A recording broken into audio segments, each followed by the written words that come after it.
Meus irmãos, vamos abrir a palavra do Senhor no livro Primeira Carta de Paulo a Timóteo, no seu capítulo 4.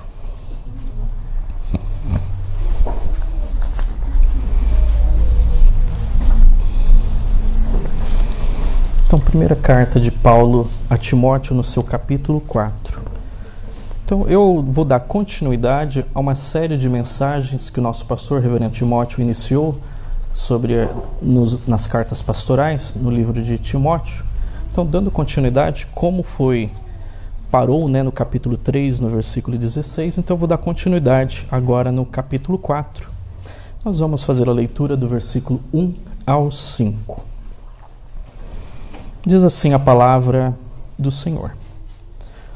Ora, o Espírito afirma expressamente que nos últimos tempos alguns apostatarão da fé por obedecerem a espíritos enganadores e a ensino de demônios, pela hipocrisia dos que falam mentiras e que têm cauterizado a própria consciência, que proíbem o casamento, exigem abstinência de alimentos que Deus criou para serem recebidos com ação de graças pelos fiéis e por quantos conhecem plenamente a verdade.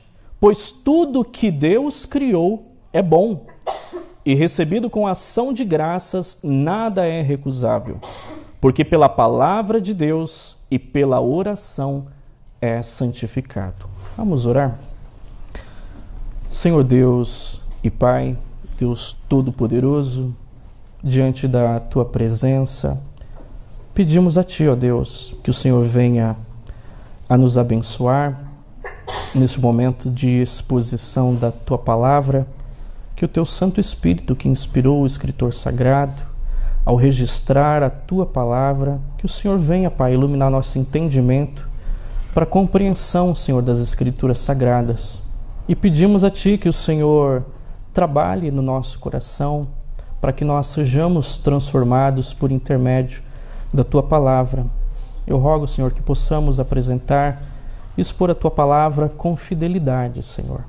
É o que eu peço, Pai, e pedimos no nome santo do Teu Filho unigênito, o nosso Senhor Jesus Cristo. Amém.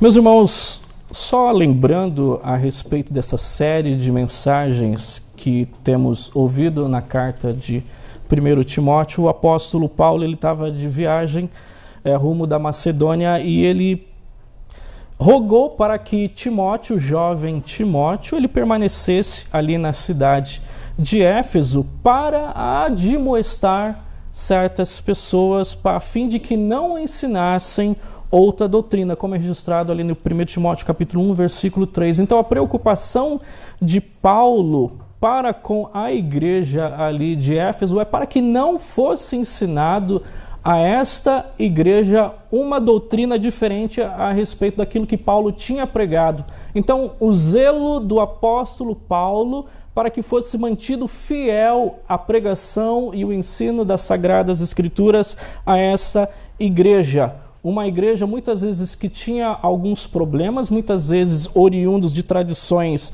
judaicas, até que o apóstolo Paulo fala, para que eles não se ocupem com fábulas e genealogias sem fim que promovem dissensão, mais dissensão do que o serviço de Deus na fé. Então, Paulo escreve essa carta, a primeira carta de Paulo a Timóteo, para que Timóteo fosse instruído a respeito de como ele deveria proceder na casa de Deus. E no começo dessa carta ele dá as instruções, ele vem falar a respeito e o propósito da lei de Deus, visto que era uma igreja constituída por uma parte de pessoas de judeus e outra parte de pessoas gentílicas. Então, com certeza haveria um embate a respeito do propósito da lei. E ele já no versículo 8 do capítulo 1, ele vai dizendo a respeito e o propósito da lei de Deus. E depois, continuando, ele vai ressaltar a respeito da graça de Deus. Então, Timóteo deveria estar consciente do que era a graça de Deus, e Paulo apresenta ao seu próprio testemunho de como a graça de Deus transbordou para com ele, a ele que em outro tempo ele era blasfemo, perseguidor, insolente, mas ele alcançou misericórdia, pois ele tinha feito na ignorância, mas o Senhor Jesus o fortaleceu e o considerou apto para o ministério, designando para o ministério. Aí ele continua, versículo 18, e esse é o dever que eu te encarrego, ó filho Timóteo, segundo profecias que antecipadamente foste objeto, combate firmemente nelas o bom combate, mantendo fé e boa consciência, porquanto alguns, tendo rejeitado a boa consciência, vieram a naufragar na fé. Então deveria ele combater o bom combate. Paulo sabia que não seria fácil, porque usa até expressões muitas vezes de guerra, de serviço militar. Então o trabalho de Deus, a qual Timóteo haveria de exercer ali na igreja de Éfeso, era semelhante a um trabalho militar de guerra mesmo, combater o bom combate. Aí Paulo continua no capítulo 2 falando a respeito da oração, que exorto que se use a práticas de súplica, orações, intercessões e ação de graça. Então, para Timóteo estar ali preparado a respeito com todas essas admoestações, deveria também ter a prática da oração. E ele continua dizendo no capítulo 2, versículo 5, sobre a pessoa do Senhor Jesus, a qual o designou como único mediador. Diz assim: porquanto há um só Deus e um só mediador entre Deus e os homens, Cristo Jesus, homem. Então, Paulo enfatiza a respeito do ministério do Senhor Jesus e do seu ofício como mediador.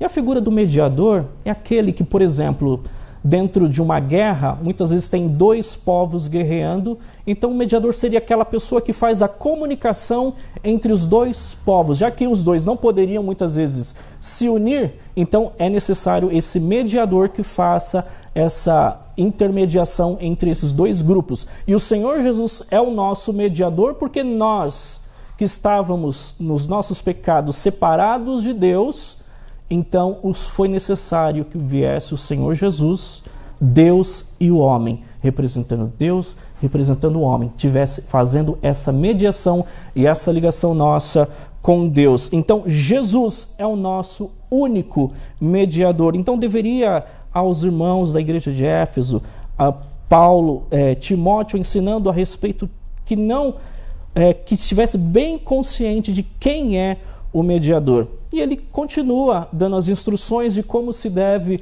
proceder no culto público, tanto homem quanto mulher. E no capítulo 3 ele vem demonstrar as qualificações que deveria ter sobre os bispos, presbíteros e os diáconos na igreja de Deus. Então ele elenca várias qualificações desses dois ofícios que seriam exercidos na igreja de Deus e como deve ser feito a escolha para esses ofícios. E ele continua no capítulo 3, no versículo 15. Ele vem dizer que a igreja do Deus vivo é coluna e baluarte da verdade.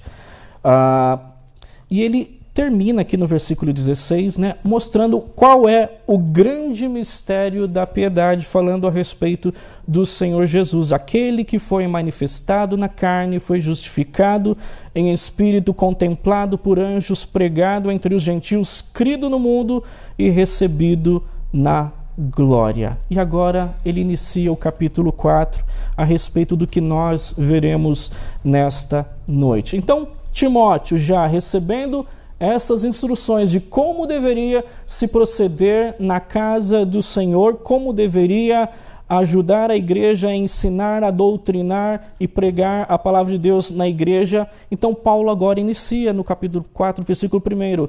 Ora, o Espírito afirma expressamente que nos últimos tempos alguns apostatarão da fé. Paulo usa a palavra não dizendo olha, eu recomendo a você, Timóteo. Não, ele disse, é o próprio Espírito que está dizendo, o Espírito afirma, o Espírito Santo está afirmando o que vai acontecer nos últimos tempos. Algumas traduções dizem, em vez da palavra expressamente, diz claramente. Então o Espírito claramente está dizendo, ou expressamente, com expressão, ele está dizendo que nos últimos tempos alguns apostatarão da fé. Muitas vezes nós podemos ter a ideia dos últimos tempos como algo bem futuro.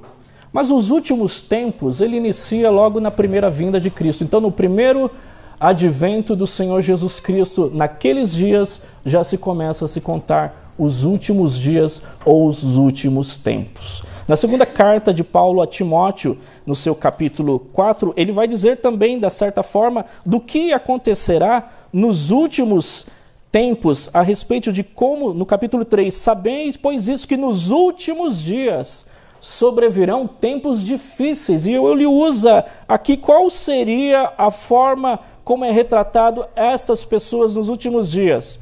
2 Timóteo capítulo 3, só para nós vermos.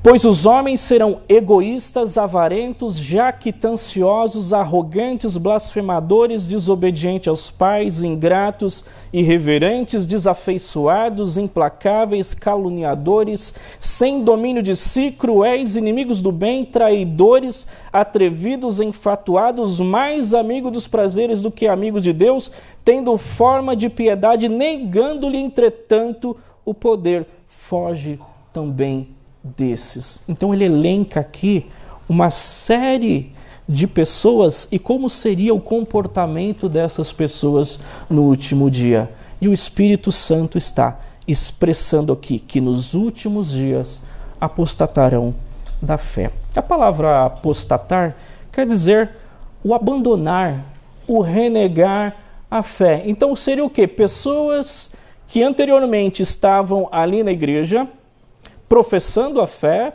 juntamente com os irmãos na casa de Deus, mas estariam abandonando a fé verdadeira, a fé ortodoxa. Então, deixando essa fé. E o que nós chamamos de apostasia, esse abandono da fé, também já foi testemunhado anteriormente pelos profetas, no caso ali de Daniel, pelo Senhor Jesus, no seu capítulo 24, Mateus capítulo 4, versículo 24, ele diz, vede que ninguém vos engane, porque muitos virão em meu nome. Então o Senhor já está alertando que nesses últimos dias já veriam pessoas dizendo que eu sou o Cristo e enganariam a muitos. O apóstolo Paulo, também na sua carta de 2 Tessalonicenses, ele diz também, ninguém de nenhum modo vos engane, porque isso não acontecerá sem que primeiro venha a apostasia. Então venha essa renegação, o abandono da fé por meio dessas pessoas. E o apóstolo Pedro também dizendo que nos últimos dias, 2 Pedro capítulo 3, versículo 3, nos últimos dias virão escarnecedores com seus próprios escárnios, andando segundo as suas próprias paixões. E esses escarnecedores estariam dentro da casa de Deus, dentro da comunidade cristã, dentro da igreja do Senhor Jesus.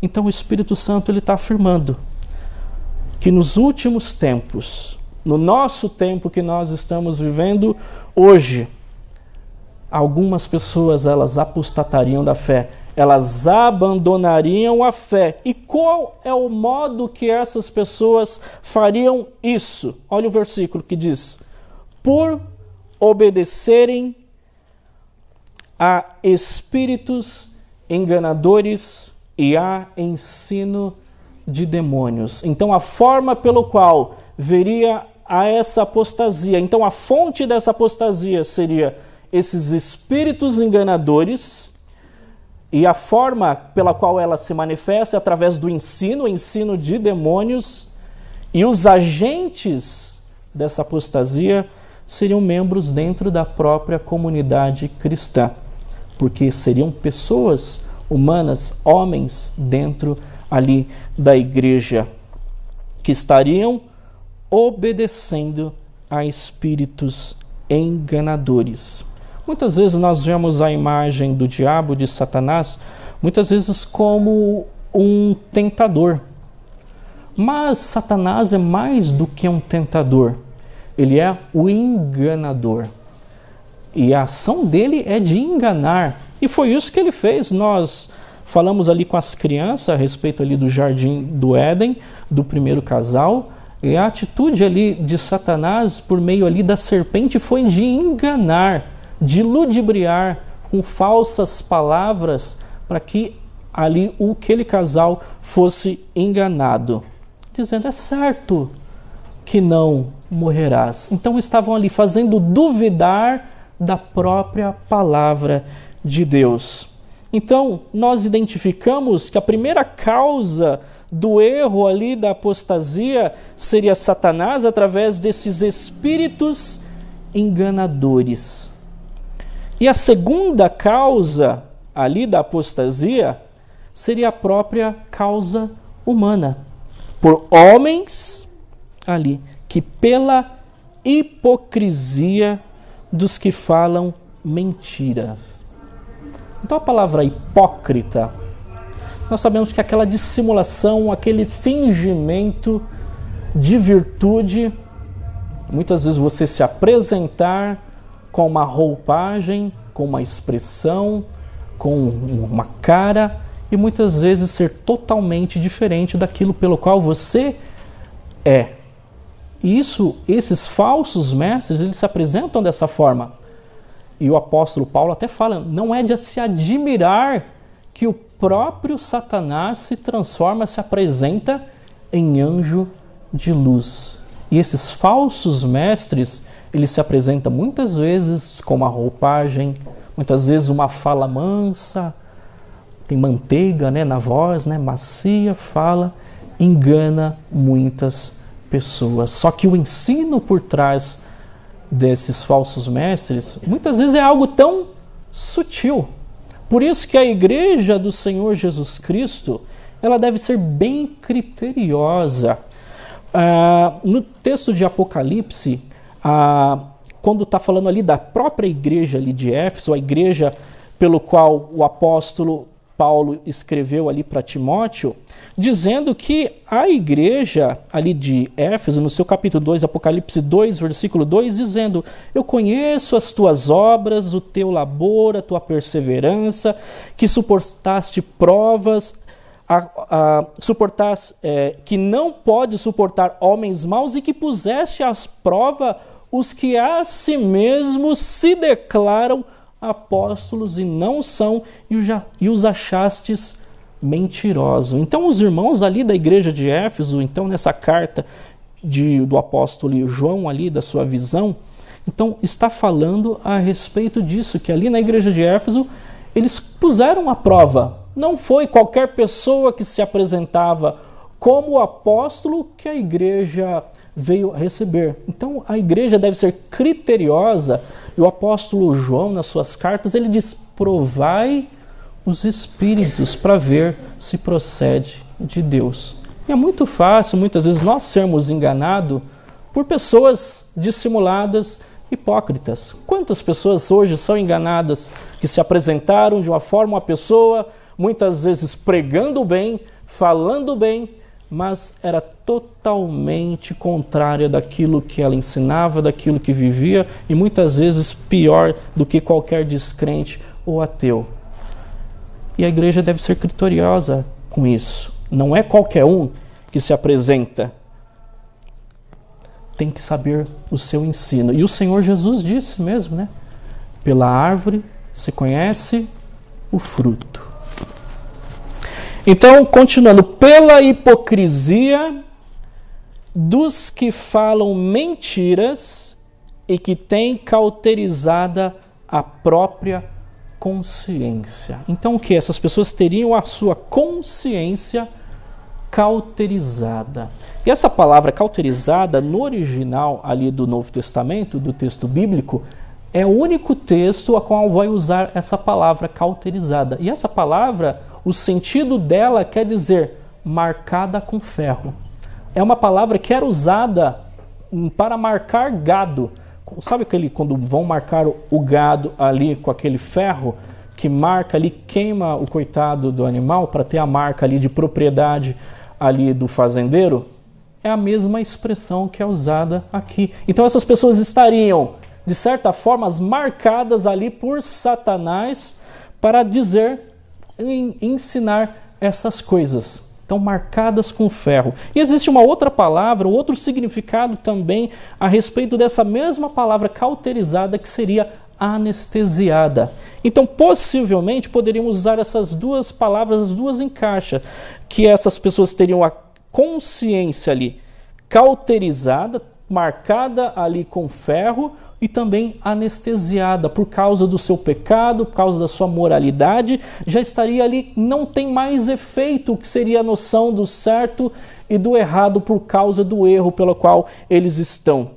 Então, dessa forma, essas pessoas hipócritas, dissimuladas, que falam mentira e têm cauterizado a própria consciência.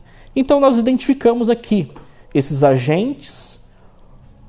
Mas qual era o ensino pelo qual o Espírito Santo dizia que essas pessoas estavam apostatando da fé por obedecerem em espíritos enganadores, ensino de demônios, pela hipocrisia dos que falam mentiras e tenha cauterizado a própria consciência? Qual era o ensino deles? E o apóstolo escreve que proíbem o casamento e exigem a abstinência de alimentos que Deus criou para serem recebidos com ação de graças pelos fiéis e por quantos conhecem plenamente a verdade. Então seria o quê? Um falso ascetismo. Então o que essas pessoas estavam dizendo?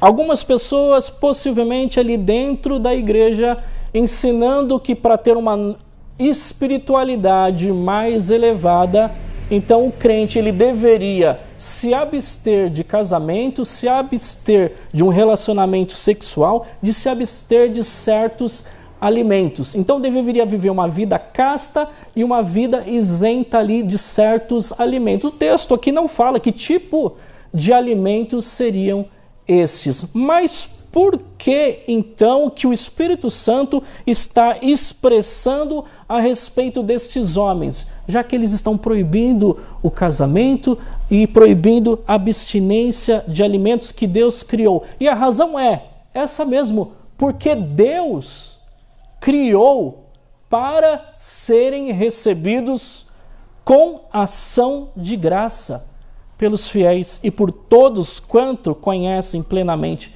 a verdade. E olha o versículo 4. Pois tudo que Deus criou é bom e recebido com ação de graça, nada é recusável. Então essas pessoas estavam ali ensinando a igreja: olha, para ser espiritual, você deve se abster, não deve se casar, porque para ser espiritual o corpo ali tem que estar puro. Ali deve-se não comer carne. E isso causa celema dentro da igreja. Porque não é isso que Deus disse. Quem instituiu o casamento foi o próprio Deus. Como eu disse ali para as crianças, não é bom que o homem esteja só. Far-lhe-ei uma auxiliadora que lhe seja idônea. Deus constituiu, Deus criou ali a família, Deus instituiu ali o casamento. Então o casamento é uma ordenança divina. E agora algumas pessoas, por pretensão de uma espiritualidade, estão dizendo contra aquilo que Deus disse. Então tem que ser rejeitado, porque são contrários à palavra de Deus. Eles estão obedecendo a ensino de demônios, e o ensino de demônios é de descaracterizar aquilo pelo qual Deus diz. A ação do inimigo é descaracterizar a família, é descaracterizar o casamento. E a ação do inimigo nos últimos dias é isso, é de deturpar o casamento de todas as formas. Das formas mais absurdas que nós podemos conhecer. seja através de um homossexualismo, poliamor e tantas outras coisas, bestialismo, tantas outras coisas que estão a sociedade querendo assimilar e tem aumentado cada vez mais. Mas a igreja do Senhor Jesus Cristo, ela deve ser criteriosa. Ela não deve ser seduzida por esses espíritos enganadores e ensino de demônios. Tudo o que Deus criou é bom. Deus fez a sua criação, trabalhou, descansou no 7º dia e viu que tudo era muito bom. Deus criou também o alimento. Deus criou também os animais, deu autoridade ao homem para que se subjugasse, seja tanto ali da natureza, provesse dele o seu alimento. Algumas pessoas poderiam até argumentar, mas na lei do Senhor não diz ali que existem certos animais que eram impuros. Não poderiam ser, de certa forma, usufruir, alimentar-se desses animais? O Senhor Jesus, uma vez, ele disse: não é o que entra pela boca o que contamina o homem, mas o que sai do coração. O que sai do coração? Sai os adultérios, sai as dissensões, sai tantas coisas, os homicídios, tudo sai do coração. Mas tudo que Deus criou, seja a alimentação, seja o casamento, é para ser recebido com ação de graças. Uma certa feita, o apóstolo Pedro estava orando ali na hora sexta, ao meio-dia, e tendo fome, e ele teve uma visão. E ele viu um lençol atado pelas 4 pontas, e dentro desse lençol tinha ali répteis, quadrúpedes, vários animais que vinham descendo. E ele ouviu uma voz que dizia: Pedro, mata e come. Ele: eu nunca, Senhor, nunca na minha vida eu comi nada comum e impuro. E a voz do Senhor disse: não chame de comum e impuro aquilo que Deus santificou. É claro que essa visão estava falando a respeito ali da conversão dos gentios que seriam incorporados ali no Evangelho. O Evangelho alcançaria os gentios. Mas é válido também, porque toda a criação recebida ali com ação de graça, toda a alimentação é bom. E recebido com ação de graça, nada é recusável. A igreja do Senhor Jesus deve ser criteriosa a respeito dessas coisas. Uma razão pelo qual essas pessoas, um erro dessas pessoas é que eles queriam estabelecer uma espiritualidade à parte de Cristo, querendo ser espiritual sem o Senhor Jesus, pelas suas próprias forças, pelas suas próprias maneiras, pela sua própria maneira de entender e alcançar essa espiritualidade. E isso é totalmente errado. Porque o modo como Deus estabeleceu que ele deve ser adorado, o modo pelo qual Deus estabeleceu que o homem deve servir a Deus, adorar a Deus, viver a sua vida, é o modo pelo qual as Escrituras ensinam como nós devemos viver e como Deus pode e deve ser adorado, que está registrado nas Sagradas Escrituras. Aqui não abre brecha, não abre espaço para qualquer tipo de invenção humana, por mais criativos que nós podemos ser. Muitas vezes nós podemos achar que dessa forma seria mais espiritual, mas não é a forma que Deus instituiu. Deus instituiu uma forma e não podemos ser contra. Então o que aqueles homens estavam fazendo era contrariando aquilo que a palavra de Deus diz, contrariando aquilo que diz o Senhor. Por isso, tal ensino deveria ser combatido. Na Idade Média, apareceram um grupo de pessoas chamado cátaros. O que fazia esses cátaros? Então, só a palavra é meio estranha, né? Os cátaros, né? Eles viviam de forma como um mendigão mesmo, né? Na rua. Se abstinha de todo tipo de alimento, era água, muitas vezes as coisas mais naturais. Então é um tipo de veganismo que eles tinham, não tomavam banho, então tudo aquilo que eles achavam de certa forma impuro, contaminado, então eram as pessoas totalmente marginalizadas ali da sociedade. Mas pessoas vinham e faziam parte daquele grupo, por quê? Queriam atingir uma espiritualidade maior, assim como fazia alguns monges, né? Por exemplo, hoje quando eu vejo reportagem da Índia, muitas vezes a gente vê ali, gente, cada coisa mais absurda, né? Se você assistir qualquer reportagem de muitas vezes aqueles brahmanes ali da Índia, você vai ver cada coisa absurda que eles fazem para atingir o nível de espiritualidade. E essa mesma mentalidade estava ali inserido ali na igreja do Senhor através dessas pessoas. Mas o Espírito afirma que nos últimos tempos, alguns apostatarão da fé por obedecerem a espíritos enganadores, ensino de demônios e pela hipocrisia dos que falam mentira e que têm cauterizado a sua própria consciência, que proíbem o casamento e exigem a abstinência de alimentos que Deus criou para serem recebidos com ação de graça pelos fiéis e por quantos conhecem plenamente a verdade. Pois tudo que Deus criou é bom e recebido com ação de graça. Nada é recusável, porque pela palavra de Deus e pela oração é santificado. Então nós recebemos, quando nós participamos do nosso alimento, quando vamos almoçar, quando vamos jantar, nós agradecemos a Deus.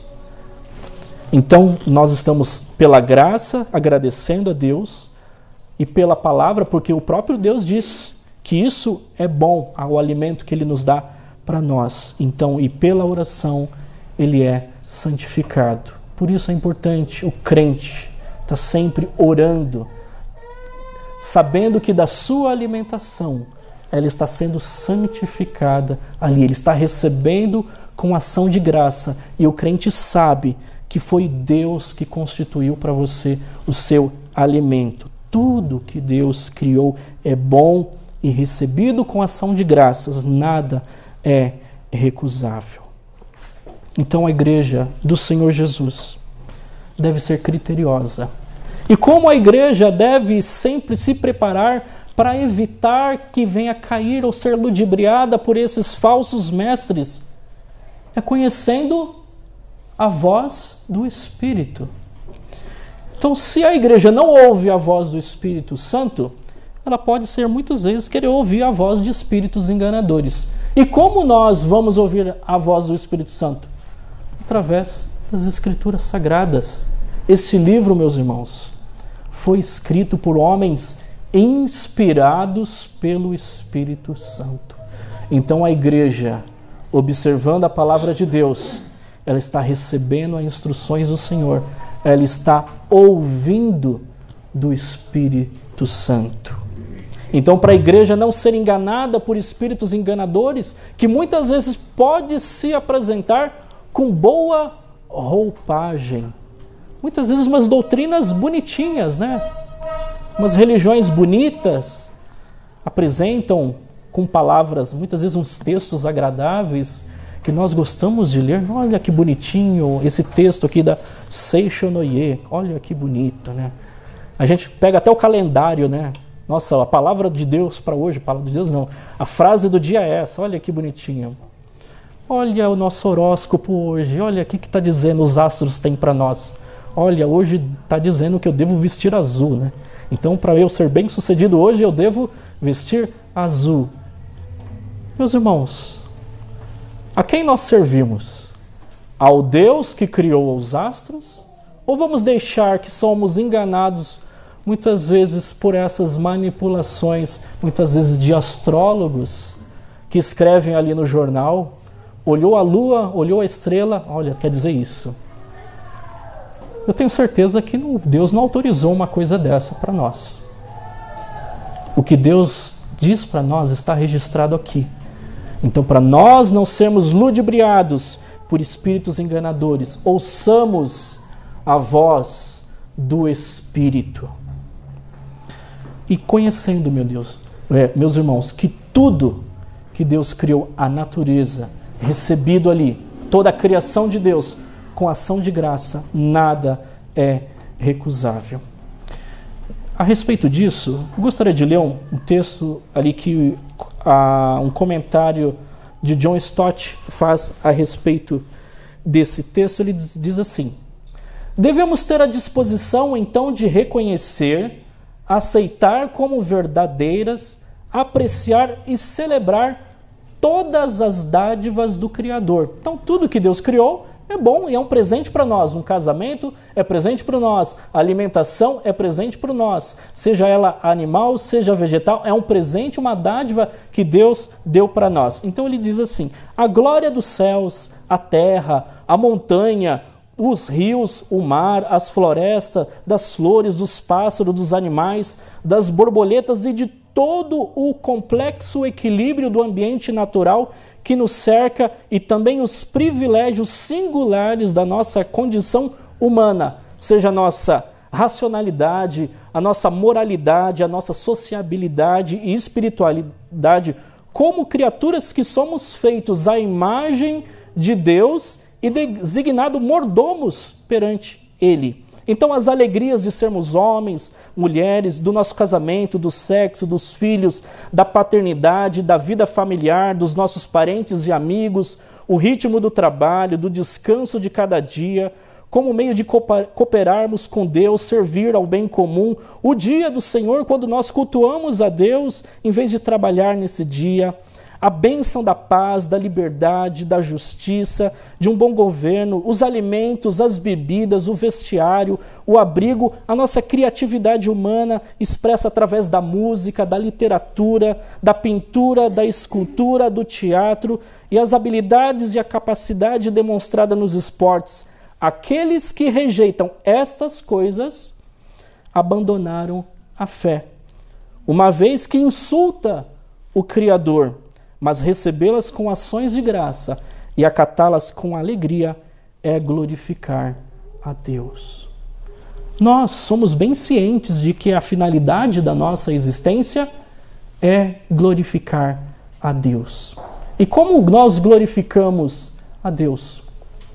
Nós glorificamos através da nossa vida, nós glorificamos através dos dons que Deus nos concedeu, pelas habilidades pelo qual Deus nos concedeu, pelas artes pelo qual Deus concedeu a cada um de nós. Então o crente, ele é criterioso a respeito dessas coisas. Ele sabe que Deus constitui, Deus deu dom. Uma coisa que nós chamamos é de graça comum, que é a ação do Espírito Santo ao conceder dons aos homens, habilidades artísticas aos homens, esportivas aos homens. E o crente, ele sabe que tudo isso é presente e é dádiva de Deus e é recebido com ação de graça, então ele está glorificando a Deus. Meus irmãos, não sejamos como essas pessoas que muitas vezes por uma falsa espiritualidade rejeita aquilo pelo qual Deus criou. O que a Escritura diz, que tudo que Ele criou é bom e recebido com ação de graça, nada é recusável, porque pela palavra de Deus e pela oração é santificado. Que Deus nos abençoe a cada um de nós, a sermos crentes criteriosos, ouvindo a voz do Espírito Santo que fala por meio da sua palavra e participando com ação de graça daquilo que Deus concede a cada um de nós. Que Deus assim nos abençoe.